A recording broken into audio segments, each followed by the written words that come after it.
నమస్తే guys. So ఈ రోజు మైండ్ క్రాఫ్ట్ లో ఏం చేద్దాం అంటారు? ఈ రోజు మైండ్ క్రాఫ్ట్ ఆడుకో, కాకపోతే నిన్ను కొన్ని క్వశ్చన్స్ అడుగుతా.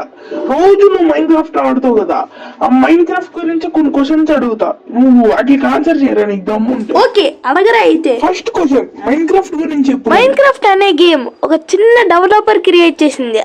అతనే మార్కస్ పర్సన్. అదే మనం నాట్స్ మావా అని ఇక్కడ పిలుస్తాం, అది వేరే విషయం.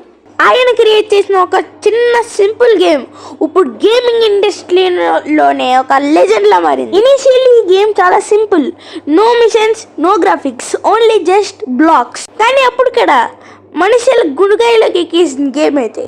నెక్స్ట్ క్వశ్చన్ చెప్పరా. నెక్స్ట్ క్వశ్చన్ వచ్చేసి మైండ్ క్రాఫ్ట్ ఆ గేమ్ కి గ్రోత్ ఎలా స్టార్ట్ అయింది? రే, నీకు మా మైండ్ క్రాఫ్ట్ గ్రోత్ ఎలా వెళ్ళిందో తెలుసా?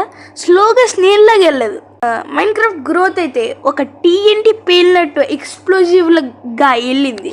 రే, నీకు ఇంకోటి చెప్పనా, కొంతమంది యూట్యూబర్స్ లైక్ ప్యూడిఫై, కెప్టెన్ స్పార్క్లెస్ లాంటి వాళ్ళు మైండ్ క్రాఫ్ట్ ఆడి మిలియన్స్ లో వ్యూస్ తెచ్చుకున్నారు. ఆ వీడియోస్ చూసి చిన్న పిల్లల నుంచి పెద్ద పిల్లల దాకా మైండ్ క్రాఫ్ట్ గేమ్ ని ఒక ప్లే గ్రౌండ్ చేస్తారు. Next question. మరి మైండ్ క్రాఫ్ట్ అన్ని ఏజ్ గ్రూప్స్ కి ఎందుకు నచ్చింది? ఎందుకంటే మైండ్ క్రాఫ్ట్ లో క్రియేటివిటీ ఉంటుంది, ఫ్రీడమ్ ఉంటుంది, అండ్ ఫ్రెండ్స్ తో ఎండ్లెస్ గా ఆడుకోవచ్చు. ఇంకా మినీ గేమ్స్ అని పెట్టి ఒక ఎండ్లెస్ ఫన్ ఇచ్చారు అన్నమాట. మీరు ఫస్ట్ బేస్ ఎప్పుడు బిల్డ్ చేశారు గైస్? అండ్ 2014లో మైండ్ క్రాఫ్ట్ ని మైక్రోసాఫ్ట్ 2.5 బిలియన్ కి కొనేసింది.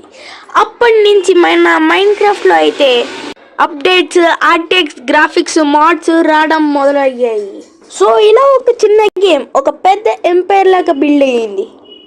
ఇప్పుడేమో గ్లోబల్లీ చాలా పాపులర్ అయింది. సో ఈ క్వశ్చన్ అయితే మీరు మైండ్ క్రాఫ్ట్ ఆడడం ఎప్పటి నుంచి స్టార్ట్ చేశారు? కామెంట్స్లో చెప్పు బ్రో. సో లైక్ చేసి, షేర్ చేసి, సబ్స్క్రైబ్ చేయండి. సో నెక్స్ట్ వీడియోలో కలుస్తాం. Peace out.